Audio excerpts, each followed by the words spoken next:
সম্মানিত দর্শক শ্রোতা, আসসালামু আলাইকুম। আমরা মেহেরপুর গাংনী থানার পাথল ইউনিয়নের খাসমল গ্রামে আসলাম। একেবারেই বর্ডারে কোলে। আপনারা যে বাড়িগুলো দেখতে পাচ্ছেন, এটা হচ্ছে ইন্ডিয়ান বাড়িঘর। যদি আরও ভালো করে দেখানোর চেষ্টা করব আপনাদের। যদিও নিয়মের বাইরে আমরা যাব না, নিয়মের ভিতরে থেকে যতটুকু পারে দেখানোর চেষ্টা করব।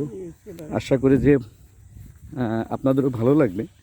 ভালো লাগবে এই জন্যেই যে আমরা একেবারেই ইন্ডিয়ান বর্ডারে কোলে এসেছি। এই জন্যে নয়, মূলত ইন্ডিয়ান বাংলা ভাষাভাষী আর আমাদের বাংলাদেশের মানুষের ভিতরে কালচারগুলা প্রায় একই, শুধুমাত্র তারের একটা বেড়া। তাছাড়া সবই আসলে আমাদের মনের সাথে মিল আছে। আপনারা যে আবাদটা দেখতে পাচ্ছেন, এটাও ইন্ডিয়ান বর্ডারে কোলে বা ইন্ডিয়ান আবাদ। ভালো থাকবেন। মাদকের না বলবেন, মাদক থেকে